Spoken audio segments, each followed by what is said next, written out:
Women's basketball. It's not starting. I don't know what's going on.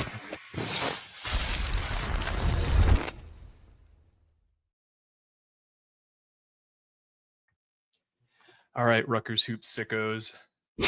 You who watched that absolute disaster of a basketball game, we're gonna give you our reaction. Rutgers loses in Vegas, 85-60 to the Tennessee Volunteers, who are ranked 17th in the nation. Not unexpected. Rutgers was, I think, a 15.5-point underdog in this one.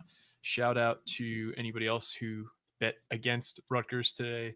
I did alt lines up to 22.5, I think. So, I mean, the writing was on the wall. Rutgers was never going to even come close in this. I'm looking at the win probability chart, and Rutgers was at a 90% or greater chance to lose this game in all but like 2 minutes of this one. Tennessee really could have won this game by 50 if they wanted to, and I'm surprised they didn't try and go for more, just given that this tournament has margin of victory as one of the tiebreakers. But before we get into too much more, we got to shout out our sponsor, FanDuel. I haven't checked to see what the line on the Rutgers Notre Dame game is going to be tomorrow, but I'm going to just, whatever Notre Dame's favored by, just bet on Notre Dame. Bet the over. Bet the over. Yeah. What Alec, what were your thoughts on how this game played out? Was it basically what you expected, and kind of what are your general takeaways? Yeah, I mean, look, if you were expecting this to be a valiant, upset win where they come out energized and all that, I know that's kind of on you at this point. Like, this was probably the worst possible matchup on the floor for Rutgers. You have a team that's, elite defensively, elite defensive coach. And they even came into this game not really being a great 3-point shooting team. I want to say their 3-point rate, like in terms of their 3-point percentage, they've been all right. But their 3-point rate hasn't been, all that impressive. Like they came into this game shooting 35% from three, 123rd nationally. So, kind of middle tier. But they came in 36.7% of their field goal attempts are threes, which is 233rd nationally. And they shot 11 for 22 from three. I want to say they started out like, I don't remember how well they started out, but they started out really well. Jacoby Gillespie and Nate Ament both went crazy. Candace Parker said on the broadcast, Tennessee has Nate Ament and Jacoby Gillespie, and Rutgers doesn't. I mean, ultimately, it wasn't that simple, but that was kind of the driving force behind this. And again, Rutgers just was unable to find anything consistent offensively. I mean, Harun Zerno led the team in scoring, which it was good to see him finally get some shots to fall and get some extended run. Maybe that can be a source of confidence for the rest of the season as he continues to grow as a freshman. But other than that, really not a lot of bright spots. I mean, they came dangerously close to having more turnovers than field goals made in the game. They had 14 turnovers. They had 9 turnovers in the first half and 8 field goals made. So they did end up doing that. So yeah, not a good performance. They really didn't do well in particularly anything. They got out rebounded by 15. Yeah, just nothing really went right. Points in the paint, 38-22. They had 6 assists on 19 made field goals. It's not good. They just weren't really able to do much of anything, and not like this was totally unexpected. But I did not think it was going to be this much of a non-competitive game. I mean, it was a 36-point game with 8.5 minutes to play. I mean, Rutgers got some of their young guys in and was able to get some things going, but by that point, it's like, you're down by 30, just, it doesn't really, not going to say it doesn't really mean anything, but the game's already in hand, so it's not really going to affect the game, but not unexpected, but very disheartening. How about you, Richie? Thoughts on the game? I don't even know where to start. They had more turnovers than made field goals in the first half, which was impressive. No one can score. Your superstar defensive point guard that you swear by can't play defense. The Europeans can't guard. You can't hit a three. Like, you can't defend a three. Even like they're like 5 feet beyond the arc, and they're just nailing three after three. I don't think it was going to be close ever, but like, at least put up a fight of some kind. Guys are walking around. You put in a freshman, mind you, not even like a multi-year veteran guy at the big man spot in Javante Ware, and he's walking to set screens. Like, he was literally at the top of the key and then walks down to like the elbow/block and then just is walking. I'm like, I don't even know how to describe it, but this team is just not in it. They don't care. They can't shoot. They can't score. They can't rebound even. There were so many loose balls that they should have had rebounded. Even the ones that they do get rebounded, or they do end up rebounding, they end up getting taken away. Emmanuel Boy got ripped the one time in the the jump ball, which I don't even think it was a jump ball because that was a really quick call by the refs. Refs tried keeping him in it early. But again, the refs can't even help him because they can't hit a fucking free throw. Like 66% on the day. It is absolutely brutal. This team is abysmal. It is awful. It is the worst offensive team I've ever seen constructed. The roster on paper is all dog shit. Like I'm sorry, but this is just a very, very, very bad basketball team. I see a single win on the schedule right now, and it's Delaware State, who's ranked in like the 340s. And I don't even know if you can guarantee that. You know, you probably can, but maybe one game against Penn State because you play them twice and they're pretty bad too. But this is just a really, really bad basketball team, and there's no hope for it because your big man you had it in the portal season, who was supposed to come in and help, didn't even fucking play. Yeah, Bayfall has been an abject disaster, totally unplayable. We had friend of the show, Ant Wright, live tweeting through the game, and just here are some of the anecdotes that he kind of spouted off. And he's not a hot take artist; he tells it like it is. His last tweet was Jacoby Gillespie and Nate Ament are still outscoring Rutgers with 10 minutes left in the game, 51-40. Steve Peichel is a defensive coach. I know he circled Gillespie and Ament at the top of their scout sheet. Hours were spent on prep, and those two combined for 40 in the first half. Keep going down here because he tweeted through a lot of the game. Ride the market. Yeah. Rutgers will finish near the bottom of the league, but I at least expected more fight and energy versus a top 20 Tennessee team. Coaches were trying to pump up the team early, but the players seemed uninterested. No joke. My son just asked me, why is Rutgers dying? What else do we got here?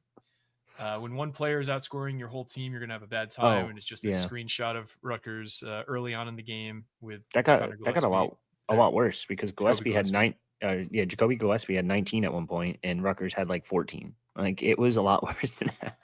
Like all-time career high for him, 32. Like, yeah. So, I mean, it's not just us as Rutgers fans who are apoplectic about this team. Like there's a ton of people who just, spend their free time watching basketball and aren't like media shills, like, what's his name? We Sleep in May, Rothstein, who just cannot say a negative word about anybody. Pounding nails. It's this is gonna get really bad this year. Like Tennessee is a very good team. They are certainly a tournament team. They are a team that could, make a run in the tournament. Rutgers is going to play a handful of teams like this in the Big Ten too, and I don't expect much different results. And I've not seen anything that really has gotten better as we've gotten 6 games through the season at this point. And you have to start wondering, like, is this going to be like a total like meltdown season where like midway through the year there's like total apathy, not only from fans but players? Because like the team doesn't look competitive in any way. Their big man position between 3 guys, mind you. And that's 11 minutes played. That's 13 minutes played and 16 minutes played. 2 points, 1 of 3, 7 rebounds. That's what the fuck? Like this is brutal. And then did you see Dortch at the end of the game? Literally jumped out of bounds with the ball. Oh, yeah. Well, yeah, that was. What the fuck was that? Brain fart. Yeah. Michael Newman says, great news. The basketball team may win 2 or 3 games more than the football team this year.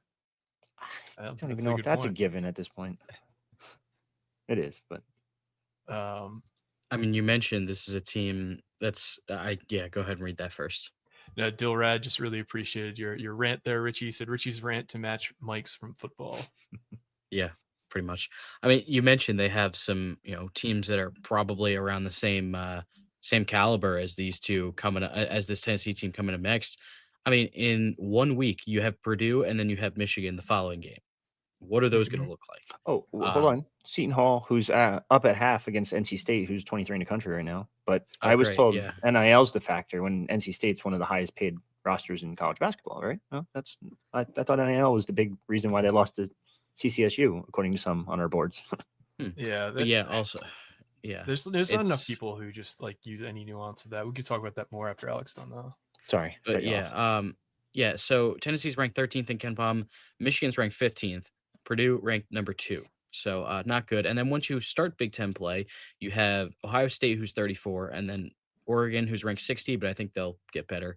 And then Illinois, who's ranked 7. So things could get really ugly really quickly. By the way, speaking of which, I believe it just updated after this game. Rutgers I ranks saw it. 132 in Ken Palm. It's not good. I forgot the Jesus. graphic today. It's not good. Yeah, I want to touch on like the whole NIL discussion because like I think we could all agree that Rutgers is not in a place right now on November 24th, 2025 with the rosters that the football team and the basketball team have at their disposal to really compete with the top of the Big Ten. I don't think anyone's denying that. But that's not the reason you're losing by 40 at one point in this game. It's not the reason you lost to Central Connecticut State. It's not the reason why you look non-competitive against teams like Illinois. Like coaching is still a huge portion of that. And NIL really what it does is it's a floor raiser of a program. And you still need good coaching. You still need to have good decisions with roster building of your team because look no further than a team like Miami, who like, what do you think Miami's NIL budget ranked in college football is this year? It's got to be like top 5 10 at worst, right? easily. Yeah, at least. And they're probably going to miss the CFP for the second year because their coaching sucks. Like, Wonder where he came from. I'm just kidding. Yeah, like it's going to put you in a position where if you make the right decisions, you can actually, be a competitive team on a national landscape. But you still have to make those right decisions across the board in terms of the personnel you bring in, the coaches you hire, the philosophies that you kind of live by in your program. And like Michael has shown, he has no flexibility or pliability whatsoever with how he wants to do things. If anything, he's gotten more defiant and more stuck in his ways and more dug in on his way of doing things than ever. Like he hasn't changed his staff up in 3 years. He hasn't changed his offensive philosophy, which is basically non-existent. He still wants to run this hyper complex defense, which in, previous years when you had nothing but 4 or 5 year guys, yeah, it looks amazing when you have that kind of, on a string cohesion of a defensive unit, but that's not something that's really that's not like an organic thing anymore. Like if you had a ton of money, you could keep a team together for 4 years, 5 years, but it's just not a realistic way to build a team. So like if he's got maybe one off season to show he can change how he does things. Otherwise, like he's not going to last here much longer. It's just it's you got to read the tea leaves. We have a new administration. We have 3 straight years of increasingly worse results for this hoops program, despite the fact that we had 2 top 5 picks last year. We didn't do anything on the national level. This is going to get uglier, man. It's going to get really ugly this year. And we said that before, but I do not see a way to turn this season around. And I do not envy the situation or the position that Kelly Zinn's going to be in this offseason trying to figure this basketball program out. I don't know what you do. It's just so much goddamn money.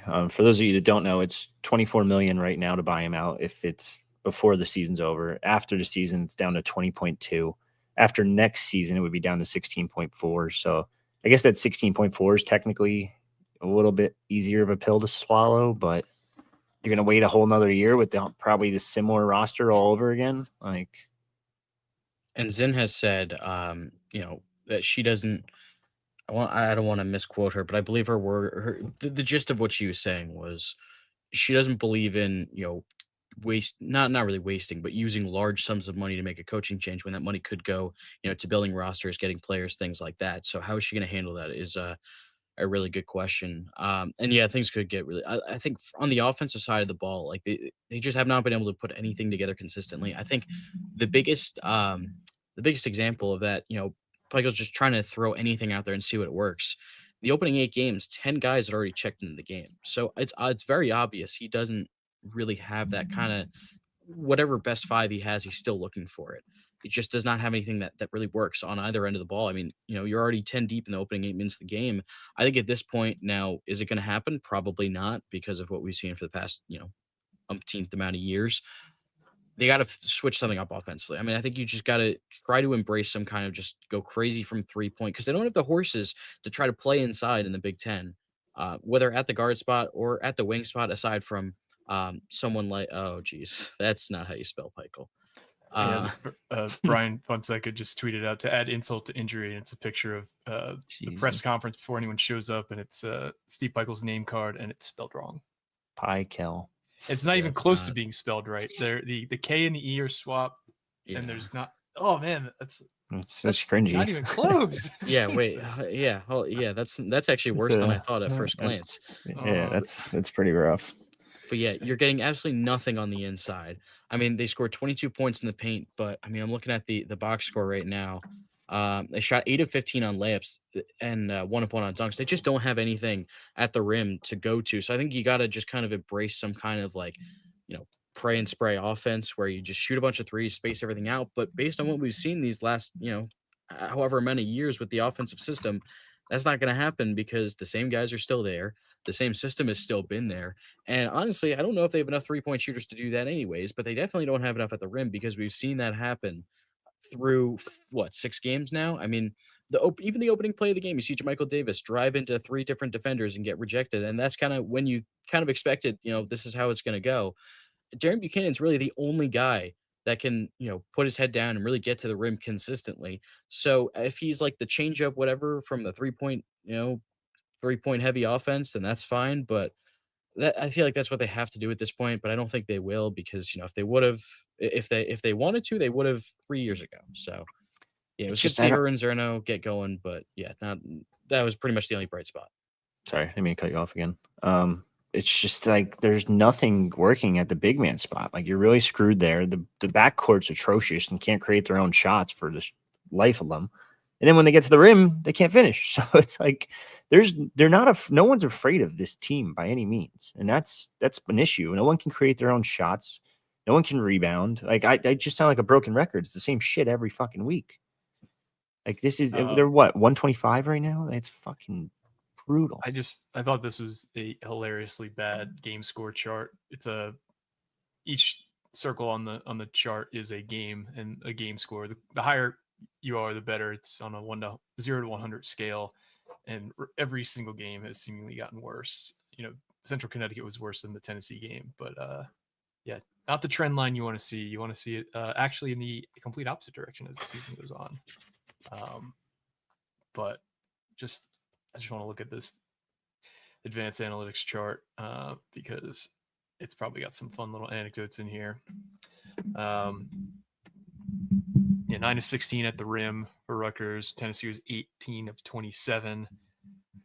Rutgers took 17 mid-range shots and went 4 of 17 in the mid-range. 13 of 33 from 2 on the day. 6 of 19 from 3. Tennessee was 11 of 22 from beyond the arc. Just not a great game, and I don't know why I expected anything different, but yeah, Rutgers very ugly basketball game. And Bart Torvik, Rutgers is ranked as the lowest high major team in the country.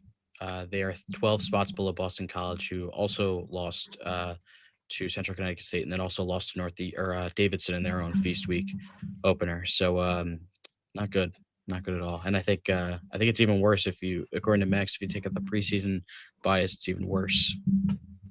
I'm going to drop the link in here if anyone wants to join us on stage and discuss this game. Rutgers also got out rebounded 43-28 in this one. But if you click that link in the chat, you can hop in and get in the queue and throw out whatever you want to talk about.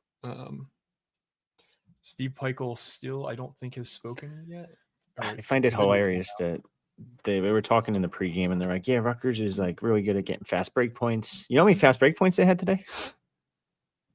How many? 0? Jeez. That's what it says. Also, yeah, I just fact checked Max. I have my screen up in the stage mic if you want to bring it up. This is the high majors and Bart Torvik ranked by, if you take out preseason bias, this is the high major ranks. 205 is disgusting.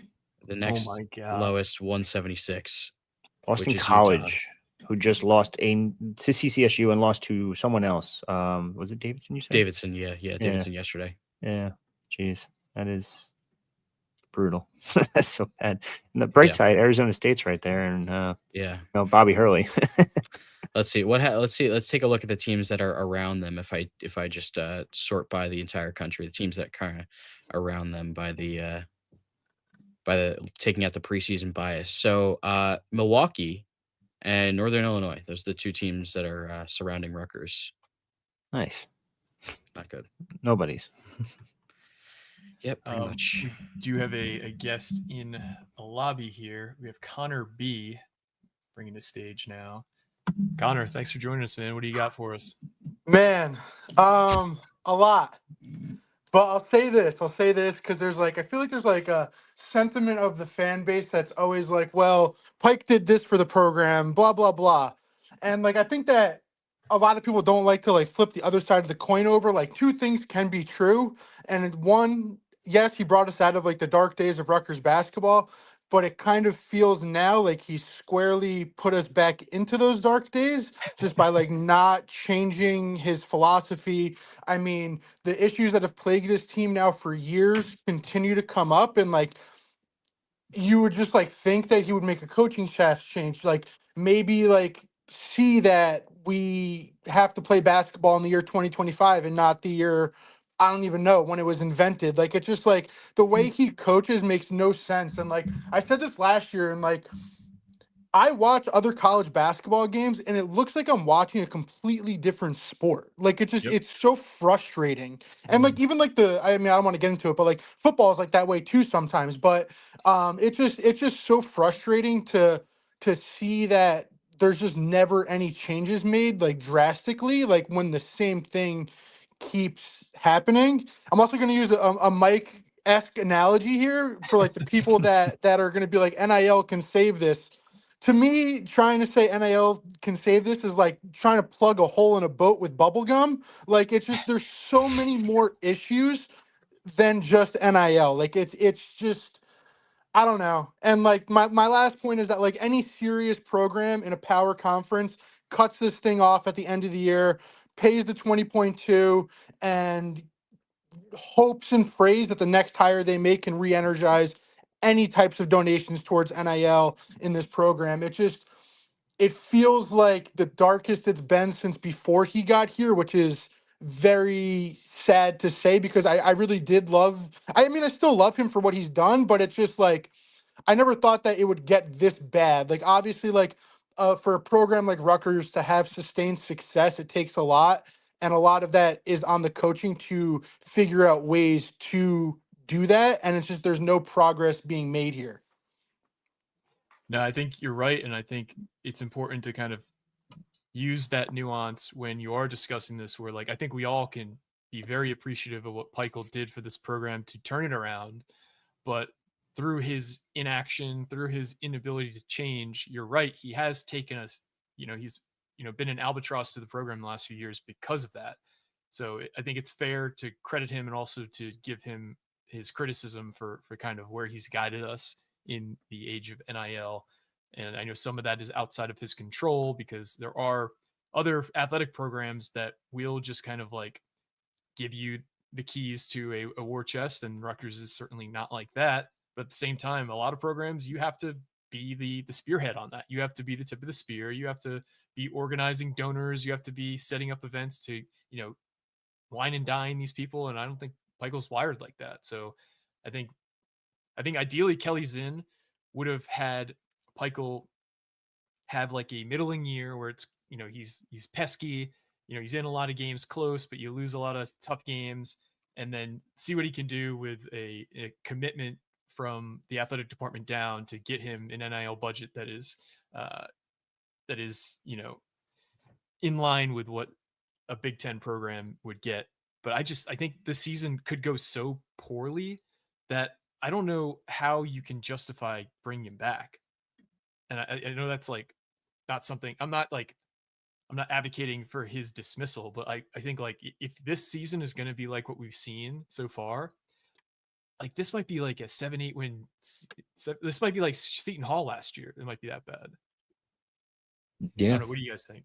No, you're spot on. Real quick, Alec pointed it out to me, but Brian Fonseca is obviously in Las Vegas with Steve Peichel. Steve Peichel's quote was, "We came back, we fought, and we won the second half." Oh my God. 30-29. Stop. Don't fucking say that when they had their backups in. They took their foot off the gas. They took your foot off your neck, basically. Like, they were literally destroying you and just stopped caring. Like, don't say that shit. Oh my God. That is all-time cope. Where's that frog meme?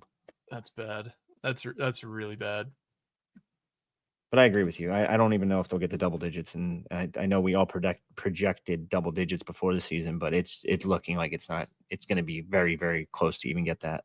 Very, very hard to even get that, I should say. Yeah, I thought Yeah, I was being harsh with my preseason prediction of 13 wins. Like I predicted 13 and 19, but Yeah, Nate Amon played, I want to say, like 10 or 11 minutes in the entire second half. And then Jacoby Gillespie came out with like 5 minutes left in the second half after sitting for like 3 minutes before that. So the guys who carried Tennessee's offense didn't even play for half of the second half. So would love to hear the rest of his presser to see what he had to say besides that. I don't know. Rich, I just have one question, and then I'll hop off. What are they realistically paying guys like Tariq Francis, Derek Buchanan to be on this basketball team? I don't know their exact numbers. I do know that Rutgers went into the offseason with the intention of paying 3 players $750,000. Now, they obviously offered that to a couple different players. Amari Monroe was one of them, stayed at Quinnipiac. I don't know what he got from Quinnipiac. Who's the other one? Chris Bunch / Bell, whatever his name is now. He changed it, I think, a couple years ago. They offered him $750,000. He ended up getting $1 million from Cal, UCLA. Forget where he went. Cal? I think it was Cal. Played pretty well at Cal, honestly. They yeah, played Kansas State a couple weeks ago, and he went absolutely crazy. Would have been a nice 4-man to have. But yeah, I mean, it is what it is. That's the money they had.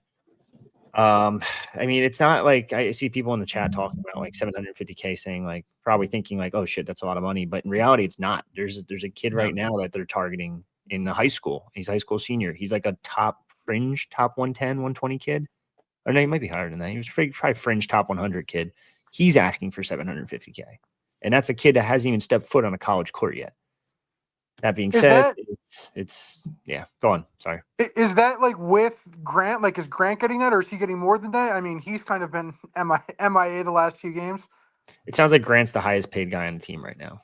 Is what that means. They're never going to reveal it publicly. They don't have a ton of money. I mean, between revenue sharing, and that's the thing with revenue sharing that I think a lot of people still don't understand is revenue sharing. You get $20.5 million per school. Now, football schools, 75, maybe even 80% for some schools are going straight towards football, which leaves basketball with around 15%, which is like what, 5 mil? Maybe less than that? No, that's less than that. Yeah, 3.5. Like 3 mil. So you're only getting 3 mil from rev sharing, but you go to an A10 school, you go to a Big East school, they don't have football. They can go up to even if then they're not going to use all 20 mil on on basketball. Now, even if they go up to 6 mil, that's a significant difference compared to Rutgers, who's sitting there with 3 mil in rev sharing. Peichel raised what, 1.5, 2 mil maybe tops. Gets $1 million from the players era. It's from players era, yeah. Yeah, and that goes straight to every single player because instead of making it not equal, Pike wants to do an equal distribution. I don't know how I feel about that. I mean, some people they did that last year too. Yeah, they did that last year with 2 superstars on the team, like who And probably should have got $500K each and just said fuck it. Like, and I want to dispel the rumor from last year that they spent all their NIL on Nathan Dillon. Rutgers barely paid those guys anything from their NIL budget. I just want people to understand that. Yeah, they got a lot of money from elsewhere. Also, this past cycle, the market kind of blew up because everyone was trying to get their deals in before the new NIL rules, the revenue sharing and the NIL clearinghouse got put in play. So the market was completely inflated because of that. Everyone was trying to give guys as much money as possible, just trying to get those in. So yeah, I don't really know how to go from here. If anything, revenue sharing made it more fun for A10 Big East schools because now it's like they can be competitive versus the football schools who are like the Rutgers of the world, and I don't even know who to compare. I can't say Purdue because Purdue might have the highest paid player in the country. Well, DeBansta is probably the highest paid. Well, yeah, I take that back. You're right. Highest paid player in the Big Ten, maybe Braden Smith. He's up there. He's got a pretty big bag. It sounds like. I feel like some of the Michigan guys might compete for that too, but but I mean, they throw money at freshman quarterbacks just to flip them from LSU, who was going to fire their coach anyway. So Pikel's presser is up on I think Brian just posted on the Rutgers Rant YouTube. Was it in bad taste to play their feed of it? I don't think so. I mean, we're giving them credit right now. Brian Fonseca, NJ.com, NJ Advanced Media. Boom. There you go. Rutgers Rant. Rutgers Rant. Yeah, he's a soldier for going out. He was in Columbus too on Saturday. The two of us had some interesting travel over the past few days. Yeah, you can say that again. All right, well, I'll share it then if everyone's. What? Hold on, real quick. What? I'm not watching. They're up 13 on NC State. And there's your NIL theories debunked. Whoever wants to say NIL is the difference maker. It's the Najai Hines Bowl. Yeah, basically. All right. 7 minutes ish from Pikel's presser. Can't rip on them but this angle's off. It's a great tournament, obviously. Great teams. Tennessee's size is tremendously impressive. Obviously, he's a great coach. The backboards, we got off to a tough start, especially midway through that first half. In the second half, we came back and fought and won the second half 30-29. But obviously, give them a ton of credit. That's a really good basketball team. We had no answers for Gillespie, the point guard, and Nate is, real deal. So congratulations. We don't have a long time to, stew over this. We got Notre Dame tomorrow at 10, so we got to bounce back. We learn a lot about our team today. He was great. Needed him to be like that too. Moving forward. Questions. Mike on a mic. Brian. Pass around. Share with others. Sure.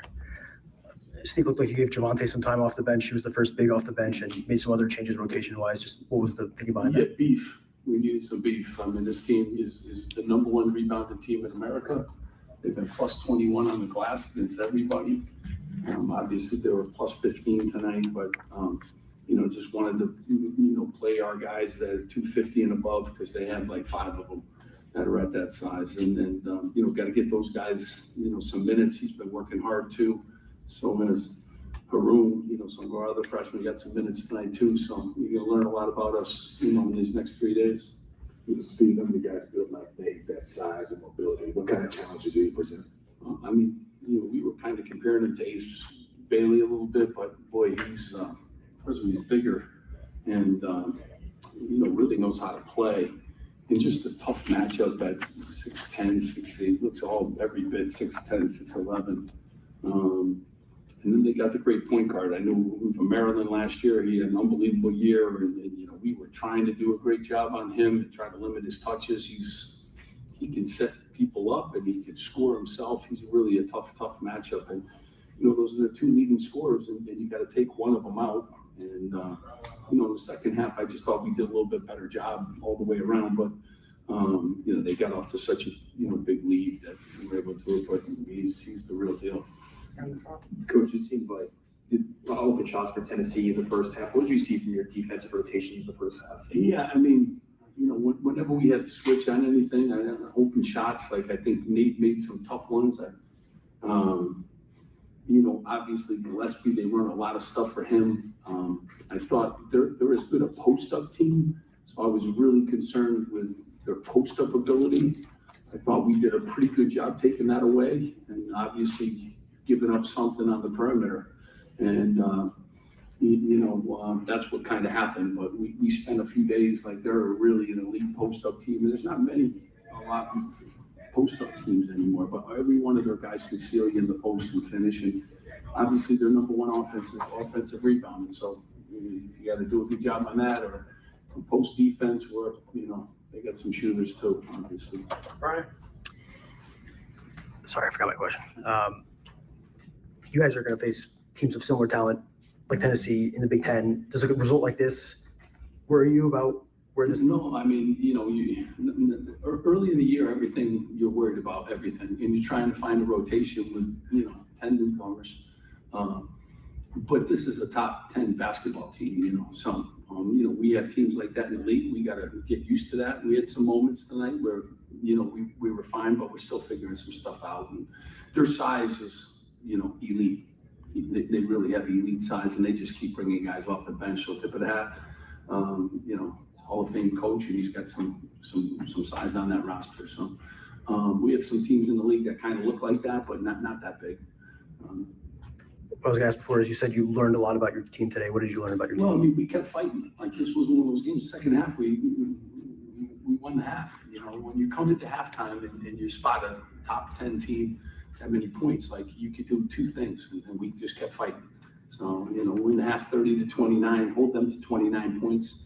You know, we got to take some positives. Obviously, it's a loss, and we got to turn this around tomorrow and play a really good Notre Dame team, who's one of the better offensive rebound teams too in the country. So different challenge Notre Dame will be, but you know, big challenge.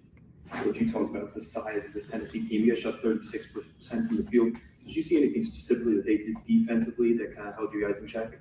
Yeah, I mean, well, you know, they make it hard. I mean, I thought we got the ball moving inside. We showed some real signs of executing too in the second half, and I thought we had some open looks too that we didn't make, and continue to miss 1-and-1 opportunities from the free throw line. A game like this, you gotta, you know, take advantage of all the times you get to the free throw line too, because they do foul and that kind of thing. But you know, their length is a problem. They got really good athleticism and they're really deep. I mean, that's, you know, it's a really good basketball team.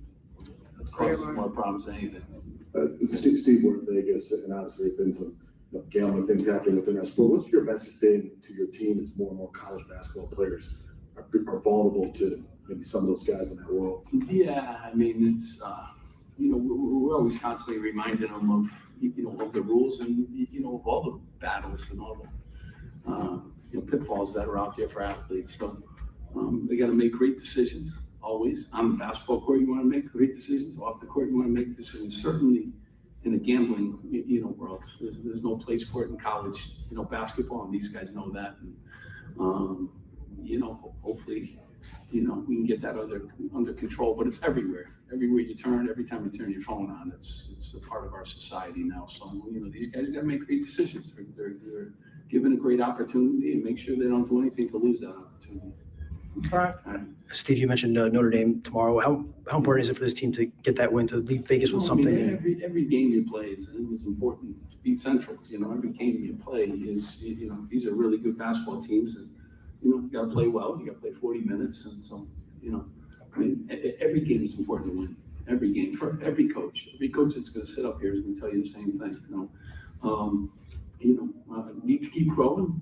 My team. I mean, we went up against the big boy today, and you know, that's what it's all about. So hopefully that this experience today will help us for the next, you know, couple of days here, and then we got Purdue and we got Michigan, and that's what this league is, and that's what we signed up for. So those are the challenges that we have, and all of them are tough, and you try to take them one at a time.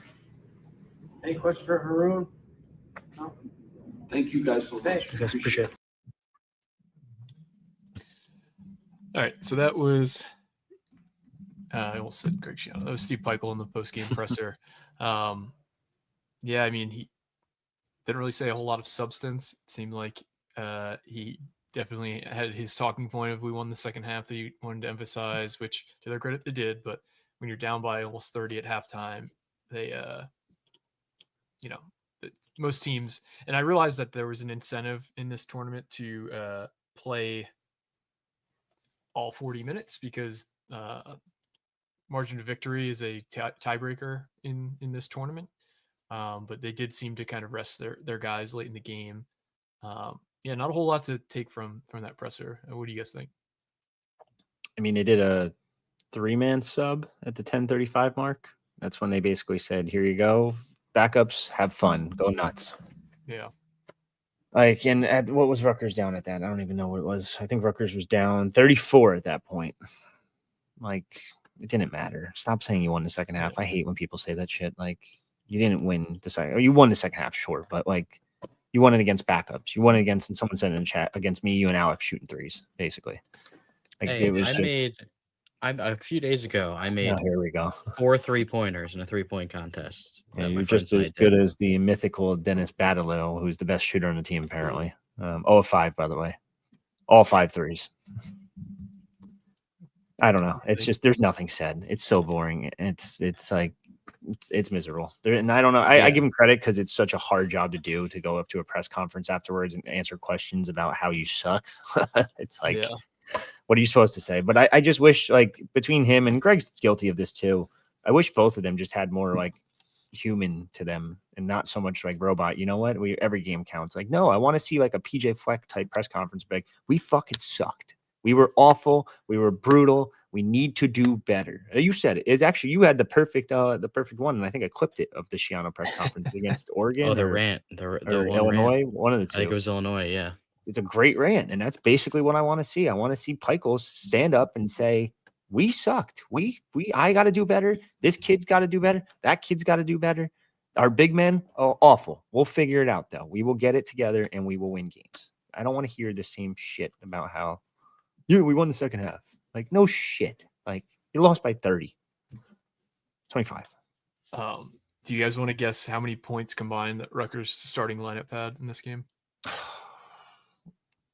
I kind of cheat because I know that one of them had double digits. I'll say 30. I'll say that's probably about right.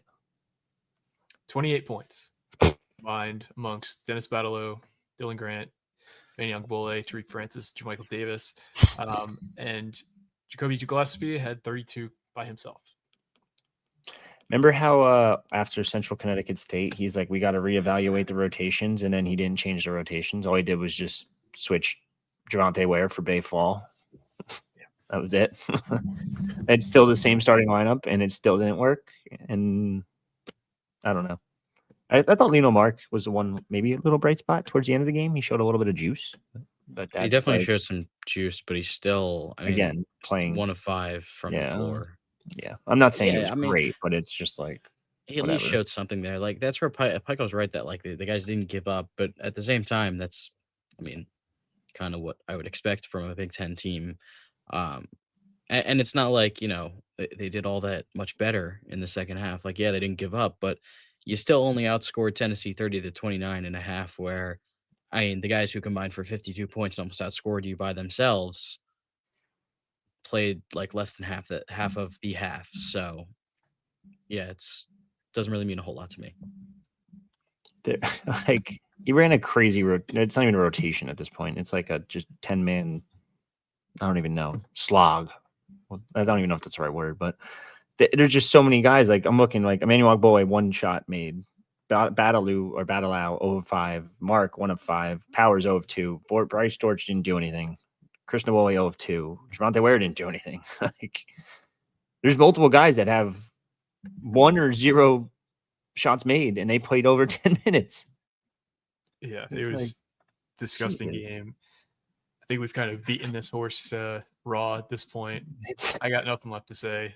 We have another game tomorrow is it 10 a.m. or is it 10 p.m.?